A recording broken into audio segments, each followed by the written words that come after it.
10 reasons Britain should nationalise its water industry. Britain should nationalise the water industry. That statement would once have been regarded as politically radical. Today, it is increasingly viewed as common sense by many voters, environmental groups, and economists. Almost 4 decades after privatisation, England and Wales have some of Europe's highest water bills, repeated sewage pollution scandals, aging infrastructure, and companies carrying billions of pounds of debt. Supporters of privatisation promised competition, investment, and efficiency. Instead, many customers believe they have received higher bills, deteriorating public confidence, and rivers polluted by sewage. If a private model no longer delivers for the public, Parliament has every right to ask whether public ownership would better serve the national interest. This is not the first time the news today has examined the failures of the sector. Our earlier investigation, Water Privatisation is Broken, explored how decades of underinvestment have contributed to today's crisis. Why nationalizing the water industry makes economic sense. Water is not a normal commercial product. Every household depends on it every day, yet nobody can choose their supplier. Unlike electricity or broadband, there is no meaningful competition. Each regional company operates as a monopoly. Where markets cannot function, public ownership deserves serious consideration. 1. Water is a natural monopoly. Competition is the foundation of capitalism. Water has none. Customers cannot switch suppliers because only one company owns the pipes serving each home. When competition is impossible, regulation can only achieve so much. 2. Public ownership would put investment before dividends.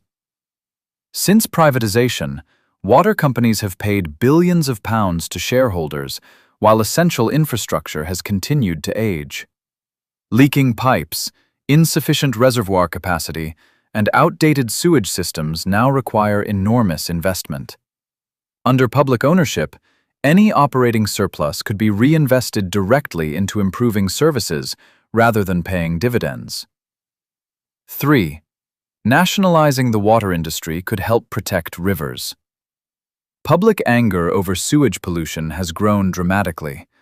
Water companies have faced repeated criticism and regulatory action following illegal or excessive sewage discharges into rivers and coastal waters. Customers increasingly ask why companies paying executive bonuses have failed to protect the environment. Protecting rivers should come before protecting shareholder returns. 4. Debt has become part of the business model. Many water companies have accumulated substantial borrowing while continuing to distribute dividends. Critics argue that customers ultimately pay twice, through rising bills through servicing corporate debt. A publicly owned system could instead borrow at lower government rates while focusing investment on infrastructure.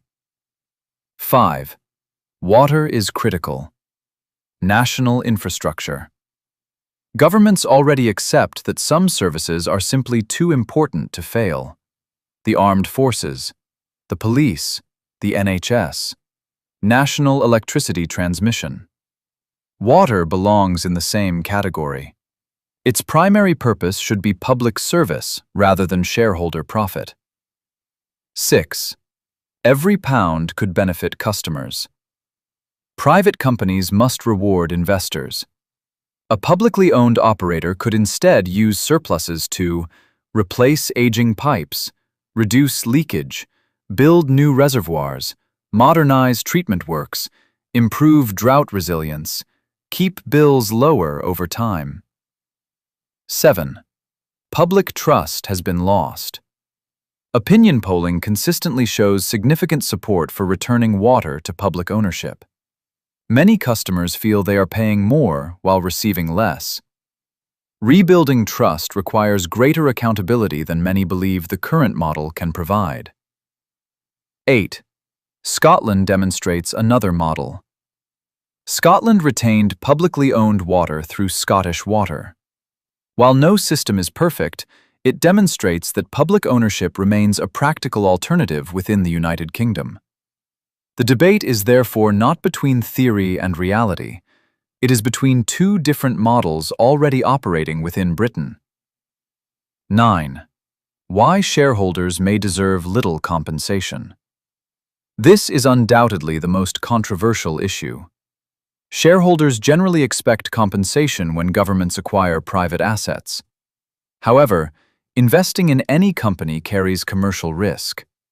Many water companies have experienced years of underinvestment, rising debt, and regulatory failures. Where businesses have effectively failed to fulfill their public obligations, Parliament could reasonably argue that compensation should reflect the company's actual financial condition rather than historic market valuations. Taxpayers should not necessarily be expected to compensate investors for risks those investors willingly accepted. 10. Water should serve citizens first. Water is essential for life. Nobody can live without it.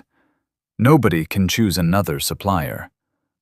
Because of its unique importance, many believe the purpose of the water industry should be to provide reliable, affordable, and environmentally responsible services, not maximize returns for financial investors. Conclusion. Nationalizing the water industry would not solve every problem overnight. Britain would still require decades of investment to modernize aging infrastructure. However, returning water to public ownership would allow every pound collected from customers to be focused on improving services, rather than rewarding shareholders. Whether compensation should be generous, limited, or minimal is ultimately a matter for Parliament. But where companies have accumulated heavy debts, presided over environmental failures, and relied upon customers paying ever higher bills, many will ask whether taxpayers should really be expected to reward those who owned them. For an increasing number of voters, the answer is no. You can read the full article on our website now.